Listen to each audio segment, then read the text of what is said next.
Mondays, Qué Golazo only means one thing. Fabrizio Romano joins the show to discuss a lot, including Ole Gunnar Solskjaer, of course, what's going on with Newcastle and Fonseca, maybe, or anybody else. Ronald Koeman after El Clasico.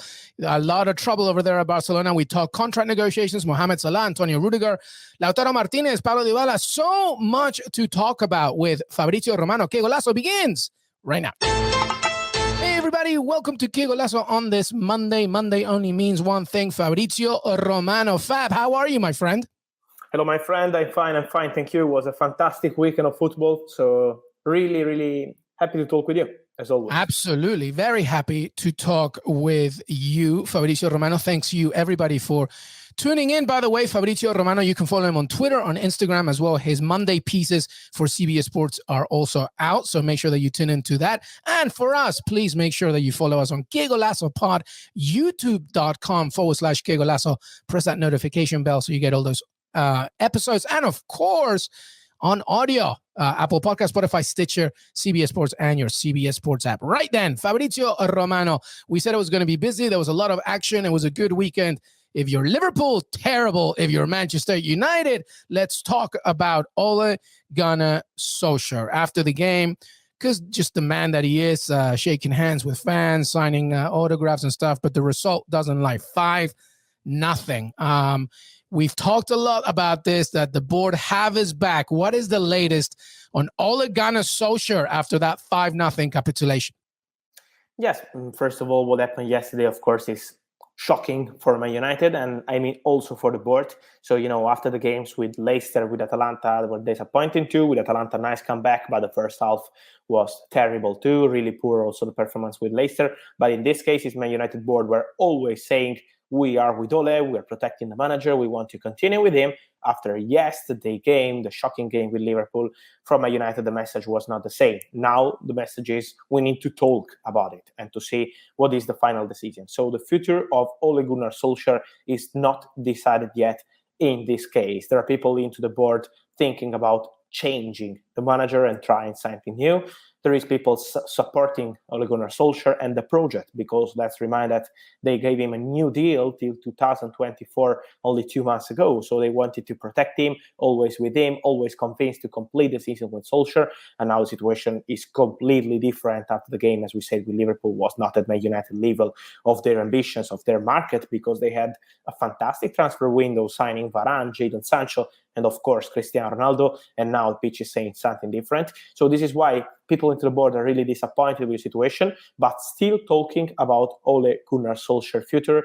Ole himself, after the game yesterday, was still thinking about the future together with Man United, talking about the players. We are at good level and we can do it. I'm sure this is what he said. Also, it was the worst night of his career as manager and also a former player, so if his football career. But the point now in Man United is to decide if they want to go on with Ole or if they want to change. They are talking about it. There was no emergency meeting during the night. They're going to talk about it today, maybe tomorrow. We will see how long it will take, but they are still thinking of changing. So let's see what they will decide. So this Liverpool game changed everything, to your point. Just to reiterate, before this game, it was no, Ole Gunnar Solskjaer, this is our man. We gave him a contract, et cetera. This Liverpool loss happens, and now it's we need to talk. And talk is what's going to happen within the next few days. All right, well, so if they're talking and there's indecision, we also heard about possible managers that could come in. I know that obviously it's not done and dusted, but to your reporting, Fabrizio, and what you found out, is there any name that's propping up? We hear Antonio Conte was a definite no. We're not even thinking about it, but that also could have changed after this Liverpool game. Yes, and what I'm told is it's not true that Antonio Conte is not prepared to jump during the season. This is not in his style. So to be honest, Conte always said no also to big opportunities. It was like 3 years ago when he had the chance to go to Real Madrid and he was not 100% convinced of joining Real Madrid in February or in March. Now the feeling is different around Antonio Conte. When told that he would be prepared to accept Man United job, to talk with Man United about the project, of course, because he's not signing for 6 months or 1 year. He wants a long-term project. but he's prepared to talk with Man United. He will be prepared to jump in now, because now his feeling is Man United are still prepared to do something big in Premier League and in Champions League. So the feeling around Antonio Conte is completely different. Also since some weeks, let me say, because Antonio, at the moment, he's working with Sky in Italy, but of course, he's always been prepared to consider opportunities. And from what I'm told, Man United is an opportunity that he would be open to talk and to discuss also with the board. So let's see if they will contact him, because as of now, there are no official talks ongoing between Conte and Man United. But if they will decide to go for Conte, he's a serious option. Let's see what they will do also on Zidane's side, because the two biggest names now on managers' market are these two. And if Zinedine Zidane will be contacted, at the moment he's so relaxed in his personal life after spending so many years in Real Madrid. So let's see if he'll be prepared to talk with Man United, if he wants to be back during the season or not. But going for different managers that are already working, like Erik ten Hag or Brendan Rodgers, many rumors of these two names. They were also in Barcelona list a few weeks ago. You remember when Ronald Koeman was one step away from being sacked. But for both managers, it's really complicated to change during the season. Ajax are doing great with Erik ten Hag, and he's not prepared to destroy his relationship with Ajax board and with Mark Overmars just to change now. So this is why it's not so easy to go for this kind of managers, and this is why I will keep an eye on Conte and Zidane, of course, but with Conte prepared to talk with Man United if they will call him. So basically, the first step is a conversation with Ole Gunnar Solskjaer in the next few days, see what happens there. But Conte is not completely out of this. We'll see what happens, what develops. But it all begins with a conversation between the board and Ole Gunnar Solskjaer. Okay, then, well, let's stay with United for a second. I want to focus on a player that really hasn't seen any. You think Jadon Sancho's having a bad time. Donny van de Beek hasn't seen much of the pitch for a while now. Is there a possibility of a January exit? Yes, to be honest, yes. Let's see what happens with the manager, because sometimes in football with new manager, everything can change for a single player. So maybe they go for a manager that trusts Donny van de Beek, and so also he will change his fitter. But what is the point? But from what I'm told, Van de Beek is a fantastic professional, really fantastic, always trying hard, always trying his best to be part of this Manchester United project since more than 1 year, since they signed him for 40 million. He's still waiting to have like 2 or 3 or 4 games in a row to show his skills, to show how serious he is and how he is Man United level player. But as of now, he's always on the bench. So my feeling is if they will continue with Ole or go with the manager that is not trusting him, 100% Donny van de Beek will change in January. 100%. I'm sure, because he wants to play. He needs to play, and I think it's also a matter of respect for the boy, not just for the player, So this is why they will be prepared to allow him to go. If they will go for a manager, and so they decide to change, and they will go for a manager that trusts him, he has chances also to stay. But let me say that he changed his agent few days ago. So It's a new update of a few days ago. So he has new agent now, and this is a message also from the player. He's looking around for a potential transfer if the situation will continue like this. Yeah, that's a massive statement to change the agent and to say, listen, and you can't say he hasn't been patient. He's been patient and he's been waiting for his moment, and it hasn't happened. So, all depends, I guess, as you mentioned, whether Solskjaer stays or the next manager that comes in, if they come in and they're part of Donny van de Beek and he's part of their plans, of course. All right, let's stay with players here. Fabrizio Romano, you got a few players here that are considering some renewals, but I wanted to talk about Mohamed Salah. To me, the best player in the world right now. That's my opinion. It could be a conversation between Benzema or Lewandowski, but the things Mohamed Salah are doing is amazing. He wants £400,000 a week, we believe. What's going on with the demands and the contract negotiations between him and Liverpool? Yes, they're negotiating, and for Liverpool is more than a priority. It's like signing a new player. This is the feeling I have when I ask my sources around this renewal, because they know how important is Mo Salah as a player. But when you are out of contract in 2023, the situation is starting to look, I won't say dangerous, but close to dangerous, because maybe if you are not extending the contract within next summer, you have a problem around the situation of Mo Salah. This is why Liverpool are working on it. Now they are negotiating with Mo Salah, they are talking with his agent, and they want Mo Salah to feel as the most important player for Liverpool, also on contract side. This is why they are negotiating now. They are pushing and pushing. They know that Mo Salah loves Liverpool life. So, last summer, it was like May, June, in the crazy striker situation with Mbappe and many others involved, Salah was also in the list of many top clubs like Paris Saint-Germain and many others looking at his situation, but for Liverpool was not even a topic. He was absolutely untouchable. He's still untouchable for Liverpool, but they want to extend his contract, and so they are in negotiation. Let's see what happens in the coming weeks, in the coming months, but for Liverpool, it's like signing a new player. It's a total priority. Yeah, and a very good point. If this is not rectified by next summer, things will get very tricky indeed. Let's keep going on some players. You got some players to discuss here from your latest piece, including in the Premier League. Antonio Rudiger, what's the latest with him and Chelsea in terms of the renewal? Yes, we have many players, out of contract in 2022 or in 2023, and so it's an important situation for clubs to clarify. Chelsea, first of all, with Tony Rudiger, they are still talking with him. He wants to stay at Chelsea. He loves his Chelsea life. His relationship with Tuchel is great. He's doing great with Chelsea since Tuchel is the manager. But at the moment, there is still no agreement on a financial and economical point. So this is why it's not agreed as of now. They are negotiating and talking, Rudiger, his agents, and Chelsea.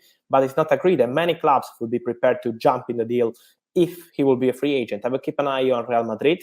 Bayern also asking information, but it's still an open race if he will be a free agent, because as of now, the priority is still talking with Chelsea. They have an agreement, verbal agreement with Andreas Christensen, who is doing great too. He's really good centre-back, and they have an agreement to extend this contract in the coming few weeks. So Chelsea are working hard at this point. And talking about other clubs, I will keep an eye also on Barcelona, because we spoke about Pedri, Ansu Fati in the last weeks. They extended both contracts, and now they are preparing their contract proposal also for Gavi and Ousmane Dembélé. So are two players that they want to extend contracts to, and so Barcelona are so busy with this contract process now. And in Italy, two important contract renewals are really coming for two Argentinian fantastic players. Paulo Dybala back to scoring yesterday in San Siro in the Inter-Juventus game on a penalty, but he's prepared to extend his contract with Juventus. He's out of contract in 2022, so it's a dangerous situation for Juventus, but now the agreement, from what I'm told, is completed and done. It has just to be signed in the coming weeks, and it will be a 5 years contract for Paulo Dybala and 5 years contract too for Lautaro Martinez, Inter striker, Argentinian too. He was out of contract in 2023, but now everything is completed, and so Lautaro will extend his contract with Inter, and they will remove the release clause. He had the release clause now in his contract, in his out of contract for 111 million euro. This release clause will be removed, deleted, and so Lautaro will stay at Inter and have a new deal. Yeah, well, that's good, because 111, I'm sure a lot of people would, a lot of clubs, given the money that a few clubs have, they would pay for that. But pay attention, Liverpool. This is how Inter Milan and Juventus are taking care of their stars early on ahead of 2023. You mentioned Barcelona. I wanted to go there for a second. Ronald Koeman loses his third straight Clasico. Real Madrid win their fourth straight. That's the first time since 1965.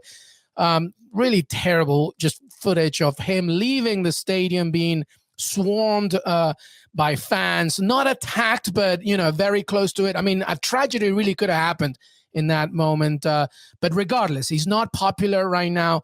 Is there anything there? Is the Barcelona board still backing Koeman? Is Koeman indeed still happy of the situation? Nobody wants to be swarmed like that by fans, regardless of how you're doing. Anything on that? First of all, I 100% agree with you. Let me say that it's a shame for a club like Barcelona and their fans to have this kind of situation. And I think Barcelona too need to protect the manager in this kind of difficult moment after the Clasico. You are playing home, so you need to protect your manager. More than just a statement on Twitter. You need to do more. Yeah. Exactly. So I think this is a point. They need to protect him. And as of now, they're not planning to change the manager. So Juan Laporta, we know that 2 weeks ago, he said we are going on with Ronald Koeman, and he's still protecting the manager and going on this side, on football side. So still saying that he wants to continue with him and he wants to fix the situation together with Ronald Koeman. They are expecting from him to win some crucial and key games, because now for Barcelona will be really important after losing on the Clasico, also for Champions League games to be back at top level, to win again with Dynamo Kiev, and then he will have Bayern and Benfica, so it will be important to see Koeman future what happens in the group stage of Champions League. But as of now, they are not changing the manager, and they are still with Ronald Koeman. Of course, the situation is not easy. Of course, I'm 100% sure that he's not the manager that they will have for the future, because now it's a difficult situation for Barcelona and they want to continue with him. But for the future, they are looking for something different, for a new manager. But as of now, the manager will still be Ronald Koeman. Well, we will see how Barcelona keeps on going. And I'm thinking that maybe Sergio Aguero's return might help him a little bit, needing just a proper Yes, number 9. Memphis Depay he's great, but he's more a winger coming in as a center forward as opposed to the other way around. I agree with you. Yeah, absolutely. All right, let's talk Newcastle for a second. What's going on there? Because so much drama with Manchester United. We forgot that the richest club in the world is looking for a manager. They got a good point, thanks to Graham Jones, against Crystal Palace. So that's something to build on, but still looking for that victory. Anything later on Paulo Fonseca and what Newcastle needs to do in order to get a manager? Yes, they're talking with Paulo Fonseca, as we mentioned last week, and they were continuing talks with Fonseca and going on also with optimism around this negotiation, because Paulo Fonseca is prepared to accept the proposal from Newcastle, but it's up to Newcastle. So they now have really everything set with Fonseca, but they need to decide if they want to go with him or if they want to do something different, talking with other managers and to consider other opportunities. So Newcastle have not 100% decided yet, but Fonseca is the front runner. Everything is ready for him. He would be prepared to accept. So they're discussing about money and final things on salary, but I'm sure that Fonseca is the front runner now. Let's see if they want to do something surprising, because days are going on and they are not signing this contract or not going to complete this agreement. So this is why maybe they are thinking of something else or something surprising. But the front runner, as of now, I think as now, is still Paulo Fonseca. Do you think it will happen they got Chelsea next up? Do you think that will happen this week, or is this taking a little bit longer than expected? What do you expect? Yes, the message last week was this weekend, so beginning of the new week, they're going to decide. So I expect them to do it this week. If it's not this week, as the following one, because of course they have Chelsea, as you say. So the message was for this week, but maybe sometimes in football you are taking your time. It's also something important for Newcastle, new ownership, new board, to decide the right manager in this difficult and particular situation. So they are still talking and making interviews and thinking about it, but I think this week we'll have also everything more clear on the front runner. As of now, is Paulo Fonseca. Yeah, well, we will see. And as we mentioned, Chelsea is next, so it doesn't get easier for Newcastle. We're nearly done here with Fabrizio Romano. So much information today. We really appreciate it. Let's go back to Italy for a second. Roma finally managed to snap that 8 wins out of 8 from Napoli. That's good from that perspective, but they did lose 6-1 in the Conference League as well. So Jose Mourinho punished some players involving that 6-1 loss as well, sent them to the stands. Are Roma fans losing faith in the special one? Are things still okay? What's the latest there? No, the feeling I have is no. Roma fans are still loving him, and they are still loving him, and the connection between Jose Mourinho and Roma fans is fantastic, also because the game with Bodo Glimt was incredible. Okay, it was terrible. It was like biggest disaster in Jose Mourinho history as manager, probably, because 6 goals, he never conceded 6 goals. It's something really shocking to see Roma losing this kind of game. But immediately after, 3 days later with Napoli, was a complicated game yesterday. You're playing Napoli, they won 8 games in a row in Serie A. They've been incredible, really, till now, and Roma were doing a really good job yesterday. They had also chances to win the game. So it was not only a defensive game, but was a good game, really, from Roma. But now the situation is about the players, more about the fans, because with the fans, the relationship is still so good for Jose Mourinho. I think the real point is now to see how the players will react to what he did also yesterday, because he was playing many players that were never part of the project in the last few weeks, like Gonzalo Villar, Amadou Diawara, Brian Reynolds, the American right back, and also Marash Kumbulla, paid 28 million euros. So they are important players. They are not starters, but they are important players by financial side for Roma. And now they were on the stands for Roma-Napoli game because Jose Mourinho wanted to send them a message. I'm not happy with what you're doing. And he wants new signings in January and next summer to change this Roma project. So I'm really curious to see how will be the reaction from the dressing room, from the players, and from these players in Roma, because this is the real point, in my opinion, more than about the fans that are still loving Jose Mourinho. Yeah, so this could go, as we all know, with Jose Mourinho and his past, one way or another. Either the players react really positively to this, or it goes 180, because he did say something interesting. He said, Roma, we have a good team. We don't have a good squad, which is your point about January, right? Yes, so yes. He wants new signings. He wants new signings. 2 or 3 new signings. Yeah, because obviously American listeners and viewers are interested. Do you think there's a possibility of Brian Reynolds maybe getting loaned out? Would you see that happening? Just in the way that things have been progressing or not progressing, I guess, in the last few weeks? 100% yes. I'm sure Brian Reynolds will leave Roma if it's not January, summer, but I think it will be January. He needs to play. He's so young, so he's never playing. And also what Jose Mourinho did with him was not maybe the best way to have an impact. So I think the feeling is not great between Reynolds and Mourinho. And so he deserves to play, and I'm sure he will have the chance to be loaned out or maybe sold. We will see what Roma will decide. It depends by the proposal, but I think a loan is the best solution now. Well, I tell you who is not being sold by CBS Sports is Fabrizio Romano, always with the latest, the best information. We really appreciate you, Fab. Before you leave, anything that you got your eyes on, aside from all the things that we've talked to today for this week?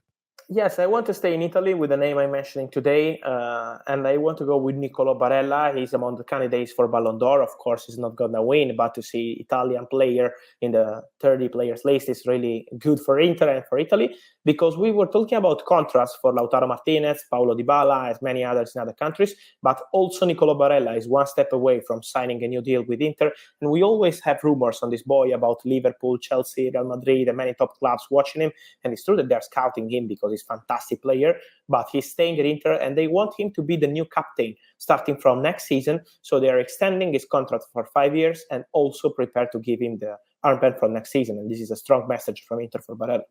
Yeah, that's a massive statement to say you're staying and we want you to be captain. That's definitely a hands-off to anybody that's interested. But yeah, as you mentioned, great for Nico Barella, one of the best midfielders out there in the game. Fabrizio Romano, always a pleasure. Thank you so much, my friend.